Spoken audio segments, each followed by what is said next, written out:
Ashwath, so is the current face-off over halal, hijab, other issues actually denting the image of Karnataka as an investment destination? Joining us now is somebody who actually is in charge of the IT portfolio, among other things, Mr. C. N. Ashwath Narayan. Thank you very much for speaking to us. Is business leaving Karnataka because it's more about halal hijab than IT-BT?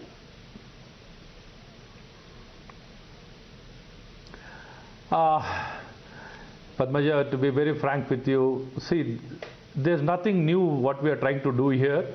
With regard to the hijab, it is, in the year 1995 itself, the uniform was prescribed in the schools. It is not in the public space. Since the uniform was prescribed, it was made mandatory, and respective schools have been, adapting the same, and it has been continued. Unnecessarily now, more and more importance has been given to this issue. There's nothing new. This is very well, accepted norm in the state of Karnataka. There's no issue with regard to this. Many other states also, even Maharashtra had the same issue, Kerala had the same issue, and it has come out very clear. See, whatever law of the land has been, been prescribed, the same thing has been adapted. And we are with the same lines. Nothing more we are trying to do here. In hijab, the Karnataka High Court may have ruled. All other issues are halal. Do you really think that halal, whether it should be there, yes, whether people should be allowed to sell it, that is something that the IT capital of the country needs to be debating? See, we are not trying to debate. It's a social discussion. See, with regard to the social discussion, the people who is going to consume the meat, either they need to buy halal meat or something, jhatka meat. It is left to the choice of the people. We can't force people to eat, halal meat. It's nothing like that. Halal has been accepted, very well accepted among the Muslim community. Why should the same be accepted by others? It is left to the choice of the people. We are not prescribing it from the government. Who should eat what meat? We are not mentioning that. We are not talking about that. It is a social discussion in a democracy. People have got the right to, talk about it, and it is their choice to select and use what they want. But in a democracy, in Chikmagalur, in Shimoga, you cannot have people forcing Muslim vendors to shut down their shops, or saying that in front of jhatka shops there will be saffron flag, in front of halal shops there will be other flags. That is not how a democracy works. And the argument being made is, it's exactly this kind of image that Karnataka is getting now, of being regressive rather than progressive. No, definitely, time and again, Karnataka has got a fantastic culture. See, you can't see any other place that kind of tolerance, respect for diversity, for all languages, for all culture, and we allow each and every person. You can't see anywhere in the world, probably anywhere in the country. Karnataka, per se, we have got that, the utmost respect for each and every culture. And we have got nothing against. See, if offering and the people, we'll ensure that the people, whoever wants to sell halal meat, very well, they'll be allowed without any discrimination, without any obstruction. Nothing will come in their way. They are free to open, they're free to do their business. So as a minister, would you advise all members of the VHP, of the Bajrang Dal, to just lay off and stop the harassment and violence that we have seen? People were beaten up. Muslim vendors were beaten up. No, I'll tell you very clearly, there will not be any question of, beating up any person or taking law into the hand, and there will not be any harassment. They will be free today, they will do their business, and nothing will come in their way. And we'll ensure that the peace of the land is been, given the topmost priority, and we'll allow people whoever wants to sell the halal meat, they're free to do that. And at the same time, somebody else to want to have jhatka meat, they're allowed to take it. We'll encourage that. Now, earlier Kiran Majumdar-Shaw raised concerns about there would be exclusionary politics.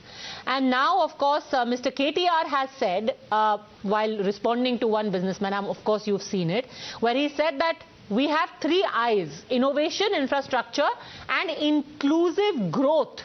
I think that is key, where they say inclusive growth, obviously remarking on the kind of controversy that Karnataka has seen in the recent past? Is Karnataka not giving inclusive growth? Definitely, KTR time and again, he is into publicity stunts. He keeps doing that very often, and he doesn't even have the basic courtesy to respect his own neighboring state. He makes unwanted statement, pack up the bags, come to Hyderabad. Is it the way to do things? Is it the way to, make a statement? Basically, he doesn't have even a courtesy what kind of statement should be made. And he doesn't have the capacity to perform and show his government performance, not making this kind of statement. Nothing is going to make a difference. He has been making this kind of statement time and again, which is not appreciated. I think this is not the way forward.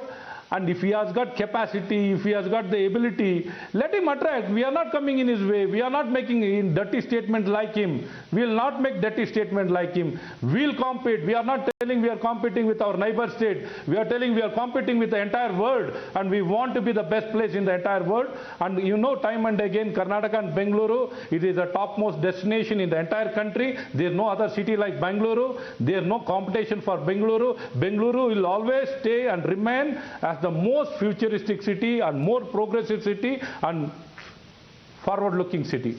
But has any industrialists come to you worried that there is a lot of disharmony and this may impact their business?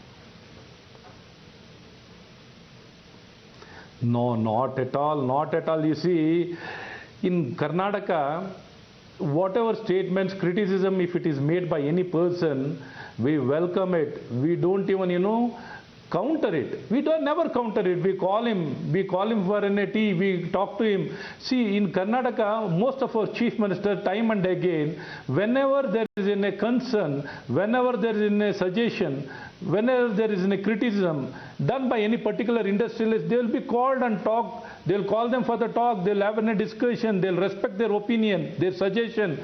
We work very closely with the industry. This is the only state where you can see this kind of cordiality, respect for entrepreneurs, respect for industrialists. If the same statement, what has been made in Karnataka, in any of our neighboring states, they'll be made a mincemeat. You know what they do with them? They don't respect criticism. They don't respect democracy. They only respect autocracy. In state of Karnataka, we don't have all these things. We live with democracy, we respect democracy, we respect criticism, we accept criticism and see how best we can do things. Even if there are some problems, we are willing to set it right. Nothing you can't see anywhere else. So you don't think that in the run-up to elections next year, this is going to get even sharper? This entire Hindu-Muslim issue, which started from coastal Karnataka, from Udupi, Mandya, is going to spread to other parts of the state, because that's what you're being accused of. This is not coincidence. All of this is happening because you want this to become polarized. No. Basically, I'll tell you very clearly, we are not for any of the issues to be raked up. See, this is existing. The norms and the laws and the rules were existing, and we are not trying to rake up anything. It has happened naturally, and some of the people who are trying to rake up this kind of issues, some of the people with some interest. As a state government, as a government, never ever we have got into this aspect. See, whatever norms have been prescribed, we are trying to follow that. And some of the political parties, some of the political parties are trying to rake up, and we are telling, don't get into all these things. Let us protect and ensure that harmony is there. That is the way forward, and we respect all community, all religion, all castes, all languages, and we have got nothing against anybody. We have got no hatredness. We respect each and every culture. You respect people's right to consume halal meat? Each and every culture. You respect people's right to consume halal meat? Yeah, definitely. Yeah, definitely. Whoever is, their practice, their right is there to consume halal. When somebody else has, practice of consume something, jhatka meat, and some people take halal meat, they are free to do that. We are not going against anybody. Okay, if you say so, but if people are trying to foist their decision or their choices on any one community, especially if there is violence, the state cannot be a mute spectator. You assured action. Thank you very much, Mr. Ashwath Narayan, for speaking to us.